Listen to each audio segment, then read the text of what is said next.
వార్తని ఇక్కడ కూడా హైలైట్ చేశారు. అలాగే వాలంటీర్లకే వీరతాళ్లు అంటూ ఇతర వర్గాలపై సవత్తల్లి ప్రేమ, సొంత సైన్యానికి నజరానాలు, ఎన్నికల వేళ 392 కోట్ల కానుకలు, మరి ఉద్యోగులకు 15 ఆగస్టు సన్మానాలేవి, పారితోషికాలు, సర్టిఫికెట్లకు సెలవు, జగన్ రాగానే అటకెక్కిన సంప్రదాయం, సరెండర్ లీవ్ బిల్లులు 300 కోట్లు, జీవిత బీమా క్లెయిములు 300 కోట్లు, మెడికల్ క్లెయిములు పెండింగ్లోనే, ఆశా పారిశుద్ధ్య కార్మికుల కన్నా చులకనే అంటూ వాలంటీర్లకు ఇస్తున్నారు కానీ వాళ్ళకి ఇవ్వట్లేదు అన్నటువంటి వార్తను హైలైట్ చేశారు. ఇది ఖచ్చితంగా ప్రభుత్వ ఉద్యోగుల్లో ఉన్న అసంతృప్తి అదే.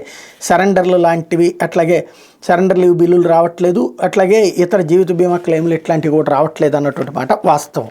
ఇది రాయడంలో తప్పేం లేదు. ఇకపోతే అధికారంపై చెయ్యేస్తే అరివీరబద్ధుడు అంటూ సొంత పార్టీ వారి నాశనం చేయకుండా వదలరు. ఉత్తరాంధ్ర నియోజకవర్గంలో కుటుంబ పాలన, రియల్ ఎస్టేట్లో పాతుకుపోయిన ఫ్యామిలీ, ఎక్కడెక్కడ సెటిల్మెంట్లు ఆయన దగ్గరికి, రెవెన్యూలో తనకంటూ సొంత ఉద్యోగ వర్గం, వ్యాపారాలకు అడ్డొచ్చే వారిపై పురమాయింపు, తన అడ్డాలో వెంచర్ వేశారని ఎమ్మెల్సీకి చుక్కలు, ఎంపీపీ తహసీల్దార్ గొడవలు, అధికారిక వస్తాసు, యంత్రాంగాన్ని డమ్మీ చేసి పవర్ తన గుప్పెట్లు అంటూ మేబీ వీరభద్ర అంటే కోలగట్ల వీరభద్ర స్వామి అయి ఉంటాడు, ఆయన మీద రాసినట్టున్నారు. ఇకపోతే సభా హక్కులకు దిక్కు లేదు అంటూ గనుల శాఖ వెంకటరెడ్డి తీరిది, శాఖ ఉన్నతాధికారులపై ఫైర్, నోటీసుపై సరిగా స్పందించలేదని ఆగ్రహం, అధికారినిపై చర్యలేవంటూ శ్రీముఖం అంటూ మరొక కోణాన్ని రాసుకొచ్చారు. అట్లాగే గుడ్డి గుర్రాలకు పళ్ళు తోముతున్నారా, మీ చేతకాంతానానికి మరో 2 ఏళ్లు ఉమ్మడి కావాలని కేంద్రాన్ని అడుగుతారు షర్మిల. 25 తిరుపతిలో కాంగ్రెస్ మేనిఫెస్టో విడుదల, ముఖ్య అతిథిగా తెలంగాణ సీఎం రేవంత్ రెడ్డి, ఎస్వీయూ స్టేడియంలో సభ, అనుమతికి దరఖాస్తు అన్నటువంటి వార్తని హైలైట్ చేశారు. లేకపోతే మీరు చొక్కాలు మడత